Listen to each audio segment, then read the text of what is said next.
Welcome, ladies and gentlemen, to another edition of the DFO DFS report. It is Friday, January the 11th. It is a mail-it-in Friday where I just am too lazy to go get my microphone, so we're using the external headphones. I hope the audio quality is okay for you guys, but it's Friday. We got stuff to do, so that's why we're doing it early. I think that this is probably going to become a regular occurrence on Fridays, probably going to do the show a little bit earlier in the day.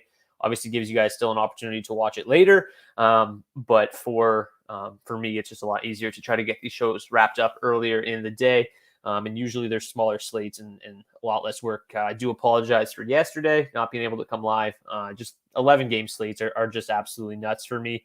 I tried, just wasn't in the card. So we're back today, and then I'll be back again on Monday. So yeah, we've got just a 3-game slate tonight.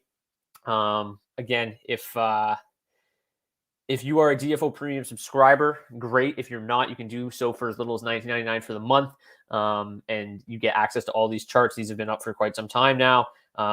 This is incorrect right now. Let me just fix that. But if you are a DFO Premium subscriber already, I would like just to point out really quick, I've posted a survey. You can get the link right here. It is 3 questions. Very, very simple. Just kind of let me know how satisfied you are, what your favorite part of it is, and if there's anything you would add or change to these charts. Just helps me kind of gauge what people are enjoying, what people want to be, fixed, all that good stuff. So if you could take some time to do that, that'd be really, really helpful. Anyways, let's get to tonight's slate. The other night we did say, hey, if you're going to fade anybody, let's fade Toronto. And if you're fading Toronto, play Vejmelka. That worked out better than I think anybody could have anticipated, even myself. I did have a little bit, but I had probably too much Arizona 1 in that game, and they weren't the ones that did the scoring. So it didn't quite work out as well as planned, but fading Toronto of all those lines worked because Dallas 1 went absolutely insane. And Vejmelka was just an absolute freak. So yeah, 3-game slate tonight. It looked like Vejmelka, I put him on the image just because I thought he deserved a shutout, not necessarily that I thought he was a good play tonight. Ivan Provetov will start for the Coyotes tonight, so that just changes this entire slate. But Alex says, can't wait until this channel blows up. Really appreciate that. Yeah, I can't wait for that either. So looking for thoughts on a losing streak for me. Can't seem to get right lines. Any tips on when you're in a losing streak? I mean, it'll change eventually. Everybody goes through a little bit of a cold stretch. Hopefully we can get you out of that today. Not sure what kind of contest you're playing. Maybe try to change up the contest that you're playing in. Obviously, if you're only building one lineup, try to play the single entries. If maybe play some double up, some cash games to try to just get the bankroll back up there. But yeah, I mean, there's obviously no kind of quick fix for this other than tuning in the DFO DFS show. Hopefully, DFO DFS report. Still getting used to the new name. Yeah, hopefully that'll help turn the tide for you a little bit there, David. But all right, let's take a look at tonight's goaltending matchups. We've got Sergei Bobrovsky for the Florida Panthers, Jake Ottinger for the Dallas Stars. Most likely going to see Kaapo Kähkönen, almost certainly, to be sure. For the Minnesota Wild, Anthony Stolarz starting for the Anaheim Ducks, who will be without Troy Terry. Pavel Francouz will go for the Colorado Avalanche, and as I mentioned, Ivan Provetov for the Arizona Coyotes. It's a back-to-back for these two. A home and home for the Avs and Coyotes. So you're going to see Kemper versus Vejmelka tomorrow. So this line right now has just gotten absolutely out of hand. It opened up around minus 550 or something like that. It's moved all the way to Colorado minus like 640 the last time I checked. One of the biggest lines that I've seen ever in the NHL. The only other one that I could remember being even particularly close was when Montreal had 50% of the roster was in COVID, and they had a 75% AHL team in Florida there a couple weeks ago. So that's the only 2 games I've ever even seen anything like that, which is just wild. So, all right, let's get to tonight's implied totals. Not surprising when you're minus 650.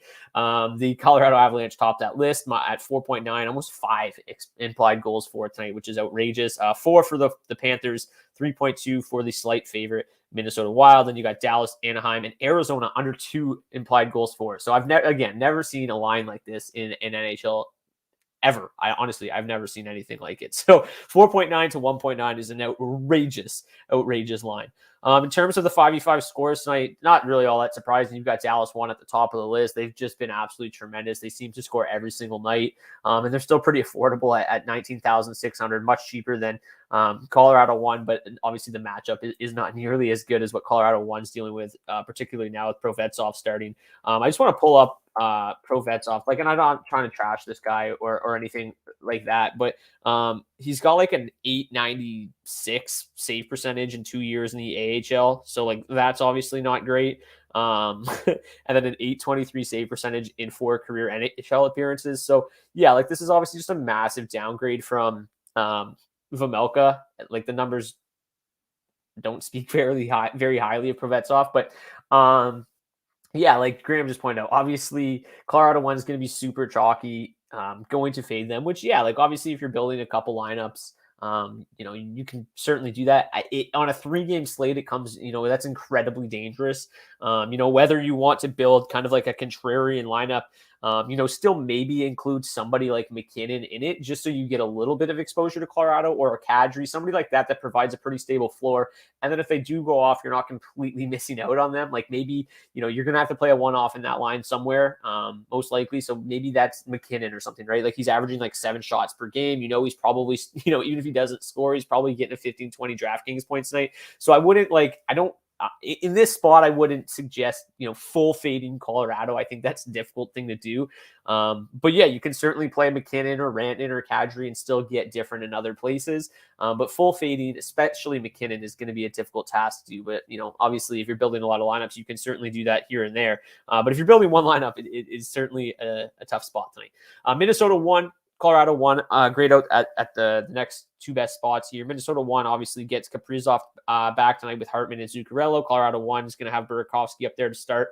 Anaheim 1, which is the Zegras line tonight. I moved them up to Anaheim 1 instead of Anaheim 2 because Troy Terry's out for the Ducks. Obviously, that line's not nearly as good anymore. Oh yeah, Alex 77 says Rantanen for the Hattie tonight. We did have our first hat trick winner the other night. Brad Marchand scored a hat trick on, what was it, Wednesday or Tuesday, whatever day it was. And Peter B, I think, I can't remember his name, but he got our first hat trick pick of the year. So he gets a free month of DFO premium. So don't forget, as we go along here, hey, here's Peter B. He's our first winner of the year. So congratulations to him. And then, yeah, don't forget, at any point in time, during the show, think about who you think is going to score the hat trick based off all the information that you're getting. And then if you pick it right, we'll give you a free month. So congratulations to our first winner of the season, Peter B. Terrific stuff. Let's move on here. We'll go to the matchups here first. We'll start up the top with Dallas and Florida. So obviously Dallas 1 grades out the best, strictly because, they play a ton, and their 5v5 numbers are just outrageous. But the matchup's certainly not outstanding tonight, going up against a good Florida team. But Florida 1 and Florida 2 both grade out well above average in terms of 5v5 score tonight. In terms of the matchup, it's going to be Barkov going head-to-head with that Rupe Hintz, Joe Pavelski, Jason Robertson line almost, about 50% of the time. The second lines will see quite a bit of each other. The third lines, again, quite a bit of each other. And then the fourth lines, not so much. But mostly the hard match in this game, it's just going to be the 2 top lines going head to head. So based on the numbers, that actually is going to work out better for Dallas 1 than Florida 1. Dallas 1 has just been outrageously good at 5v5. A 63% expected goals for percentage is crazy. Only giving up 22 scoring chances against per 60. Then you take a look at the Barkov line. Still very, very good at 5v5. Obviously, 57% Corsi for, 54 expected goals for per 60. Giving up just a couple more scoring chances against here and there. So, overall, their offensive numbers are almost identical. So yeah, I think that this is obviously, 2 very, very good lines going head to head. Based on the numbers, you'd have to give a slight edge to Dallas 1, but obviously the middle 6 of the Stars isn't that great defensively. So in the the few shifts that Barkov is out there against them, he has a much better chance. Obviously going up against these 2 lines that have a 38 and 39% expected goals for share. So yeah, I'm obviously not going to write Barkov off completely tonight. The Huberdeau line has the much better matchup though. So as I mentioned, they're going to see a lot of the second line, also quite a bit of the third line. So about 54% of their ice time, which is the same amount that Barkov's going to play play against Hintz is going to be against the Stars middle six, which we just got finished saying is terrible defensively. So, and offensively, really just quite terrible altogether. So the matchup is much, much better for Florida 2 tonight. So, if you're building a lot of lineups, you're trying to concentrate on just a few lines, though. I would pick Dallas 1 from Dallas. Obviously, there's really the only line worth playing in Dallas at the moment. And then Florida 2 for the Panthers is definitely the line I'd be targeting there. So I like both Dallas 1 and Florida 2 almost equally tonight. They both have, I would say that Florida 2's matchup's probably a little bit better. And then in terms of the pricing, though, they come at about a $2,000 discount. Duclair's been terrific for the last month or so. He's only $5,000, very cheap. Bennett, top power play unit. Bennett's in the second unit, but nonetheless, still centering Jonathan Huberdeau at just $5,500. So very nice price there too for Florida 2 in comparison to Dallas 1. But I like both of them probably pretty equally tonight.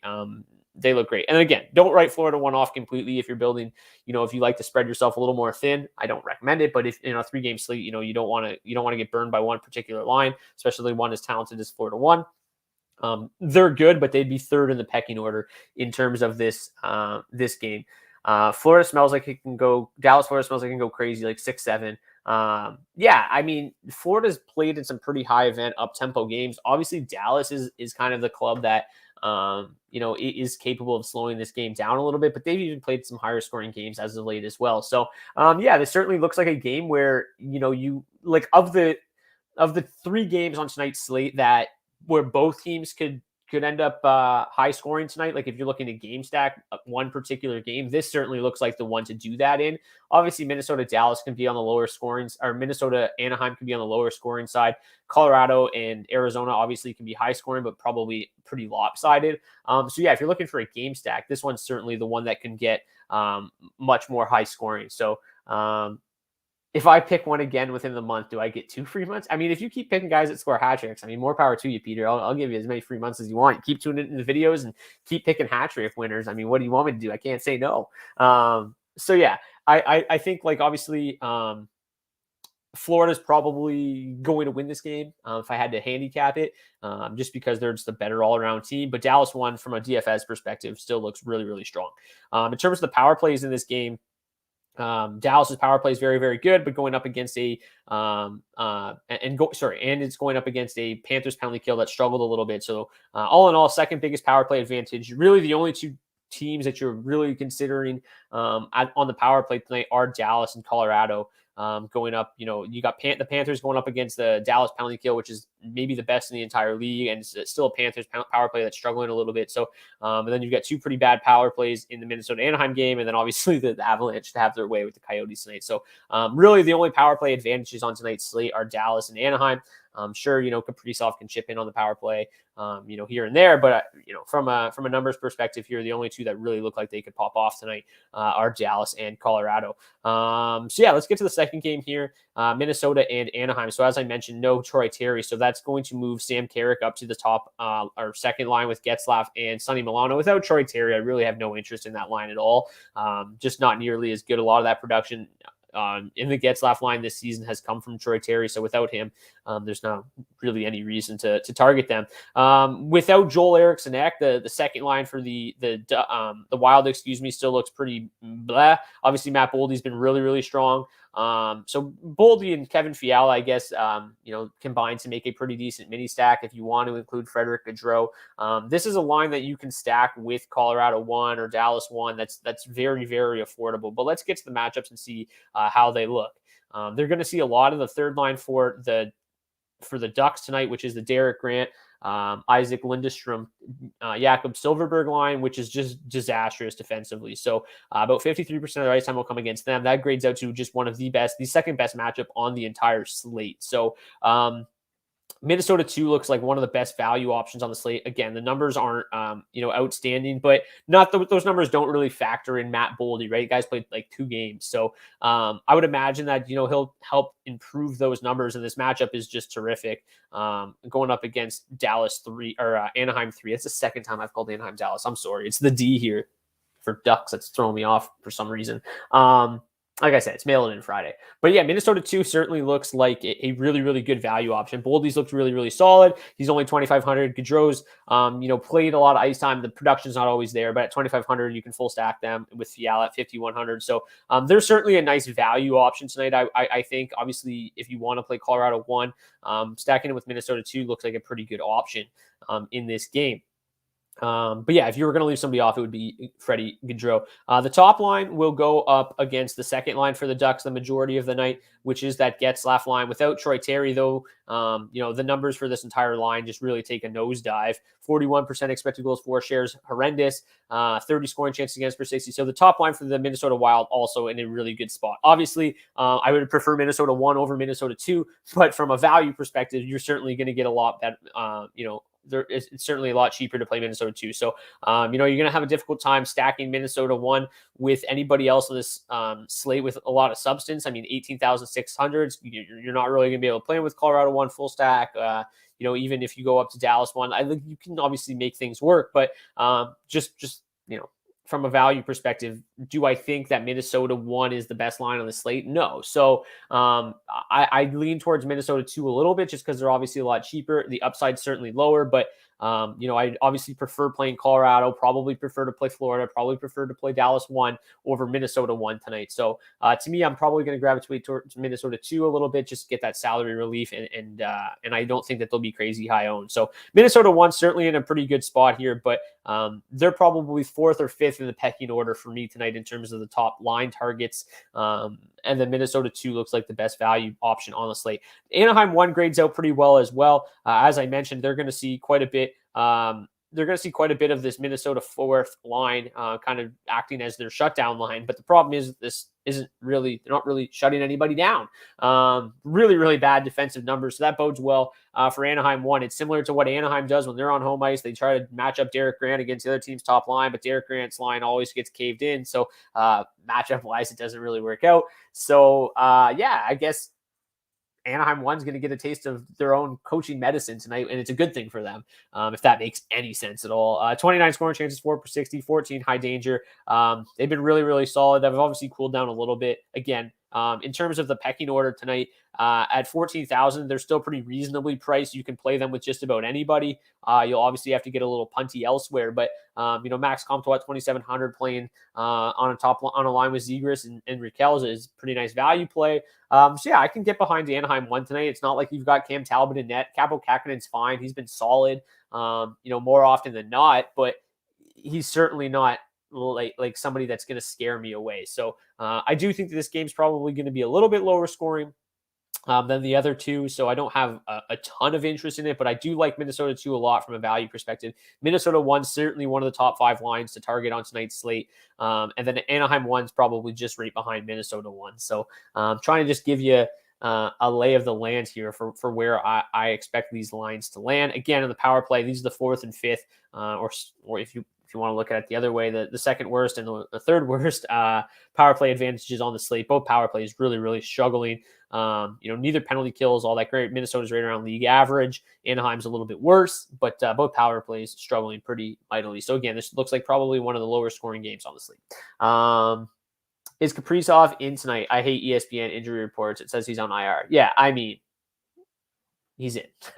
Yeah, that's why you use Daily Faceoff, man. Daily Faceoff tells you what's up. If he's in the line combinations and he doesn't have that little game time decision icon in, you can pretty much reasonably expect that he's going to play tonight. With Terry out and Zegras not matched with Milano, Anaheim has no attraction. Yeah, no. Will Boldy stick on PP1? It remains to be seen exactly how those power plays are going to shake out. With Kaprizov back in, I believe I have Boldy on the second power play unit. Let me just double check those numbers. Yeah, I got Boldy on the second unit now. With Kaprizov back in because they're playing a similar role. So I would imagine he's probably on PP2, but nonetheless, playing in the top 6, he should see tons of ice time. And at minimum price, he's worthwhile. So yeah. Marshark says hat-trick pick is Fiala. Clearly just talked him into that one with the Minnesota 2 talk. I love it. That's what we're here for. All right, the last game, I don't know what to really say about this one. Obviously, matchup-wise, it is going to be a little bit tougher on Colorado 1 than it's going to be on Colorado 2, strictly because the Arizona third line is not very good. Like they just do nothing offensively. Defensively, they're still solid. But I mentioned the other night, like the Coyotes, for whatever reason, these defensive numbers are pretty solid right now. But we still, like as good as they look defensively on these charts, they're so bad offensively at the same time that they like nothing really, they can't really slow anybody down when they play these good hockey clubs, right? So like, against a mediocre club, I think that they could probably limit the opposition to 28 shots. But when they play Toronto or they play Colorado, like we saw Toronto the other night, like, yeah, Vejmelka was a freak. But they had 48 shots. Like, they're just outmatched so heavily that like there's not really any reason to look into these numbers any deeper than we should. Like, yeah, they look good on paper, but are they like probably not against Colorado, right? They just don't have the horses to run with Colorado's top six. So they're probably going to get caved tonight. And even if they don't, like, Provetzov's going to get shelled. If he sees 48 shots like Vejmelka did the other night, like it's going to get ugly real quick. I don't know how else to put it to you guys. Like, I'd love to sit here and tell you like that, fade Colorado. It could work. I just don't think it's going to. I don't see any way that it does tonight. I just don't. So yeah, 22,100 to full stack the top line. Obviously, you get quite a bit of salary relief if you play the second line. Nick Obeku-Bell has been terrific on the third line. He gets elevated with Kadri. I love him tonight at 2,500. Yeah, like I think even the third line's in play. Newhook's played well. O'Connor, Comfer.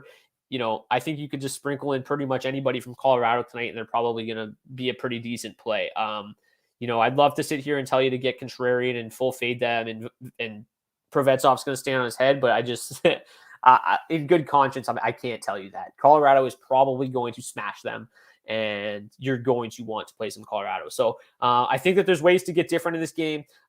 Certainly, obviously, if you full stack Colorado 1, maybe just include somebody else that you expect to be a little bit lower owned. Whether it's a Nick Obeku-Bell or whatever. Like you're going to want some stocks in them. Obviously, Graham said he's going to fade them. Again, I wouldn't. Like I would maybe include McKinnon in that stack. Like if you want to play like Minnesota 2 and Dallas 1, maybe you leave Freddie Gaudreau off and include McKinnon or something like that. I would still try to have him as my one-off because he's going to get 7 to 10 shots on goal tonight, probably score 2 goals. So, yeah, it's impossible for me to just really say like this is going to work out well for Arizona tonight. Again, matchup wise, I love Arizona 1 usually, but matchup wise tonight, they're in deep shit. These numbers are really good, but it's just a shit show. Like they're going to see the top 6 of the Avs all night. The top 6 of the Avs is outstanding. So we saw them do virtually nothing against the Maple Leafs. Against more middling teams, I think they're fine, but in this spot, they're big shit. Who matches up with Colorado 1? So Colorado 1 basically is just going to see a mix of the top 6. So it's going to be Johan Larsson and Travis Boyd. Their line's doing most of the heavy lifting against Colorado 1. Colorado 2 will see a little bit more of the third line, which is the Christian Fischer, Antoine Roussel, Riley Nash line. I mean, it doesn't matter really. I don't think it does. They're just too talented. And then in terms of the defensemen tonight, Mackenzie Weegar, I think, is still too cheap at 5,200. Love him tonight. Sammy G at 3,900. Like any Colorado Avalanche defenseman tonight is probably fine. I think they probably put up like a 7-burger tonight. And like any defenseman can probably chip in at any point in time. But Sammy G at 3,900 is great. I would, if I had to pick between Sammy G or Eric Johnson, a $100 difference, Sammy G is certainly the option there at 3,900. John Merrill's always been one of the guys that I love to punt at 2,500. He's very reasonably priced. Dyson Mayo is in a pretty reasonable spot at 2,700. He's just a shot blocking machine. So is Victor Soderstrom in his limited work. Just doesn't play a lot. But Mayo would be the guy that I'd probably go to from Arizona. Just blocks a shitload of shots. He's going to have plenty of opportunities to block shots tonight. Yeah, Cam Fowler is interesting, 4,400. He's plays a ton, top power play unit. So Cam Fowler looks like a pretty decent option tonight. But overall, a lot of these guys, not great options. Kalen Addison's the one guy at 2,500 that I like. He should be on the top power play unit for the Wild tonight. So yeah, Kalen Addison, Matt Boldy, two guys that you can, expect to play a decent amount of ice time, get some good usage at minimum price for Minnesota that you can pair in with a Colorado or some of these other high price lines. So those are two guys that I really like tonight. I play Addison a ton. He hasn't really done much, but I always am just holding out hope that he's going to just be a stud. And tonight would be the night, maybe. But yeah, there's a lot.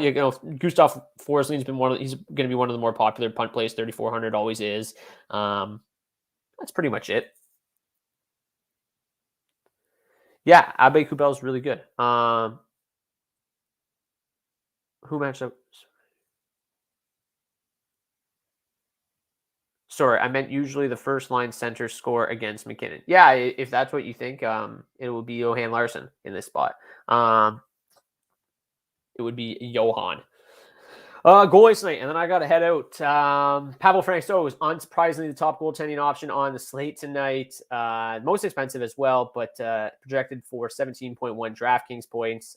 Again, shot volume is certainly not going to be there for him tonight, but expected implied goals against 1.9 is as good as it gets, as good as ever. Next would be Capo Kakinen.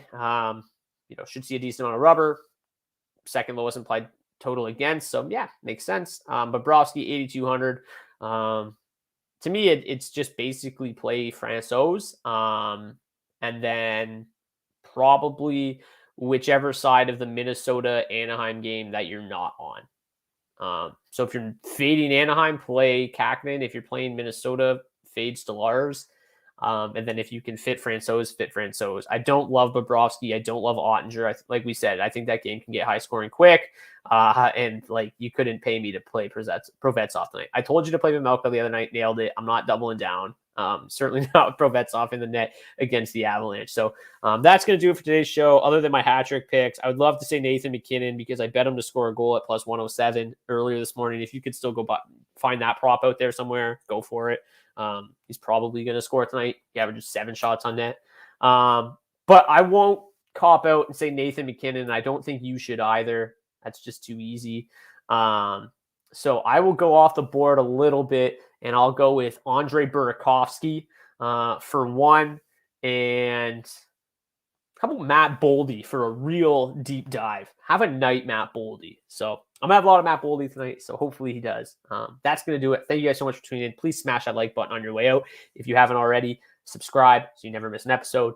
And sign up for DFO Premium. $19.99 a month. You get these charts. Now what, right? You heard everything I just said, but if you didn't retain everything, you're going to need the charts. So you got to go back. You got to stare. You got to figure out what to do. Sign up for DFO Premium. Thank you guys so much. We'll see you guys back here on Monday.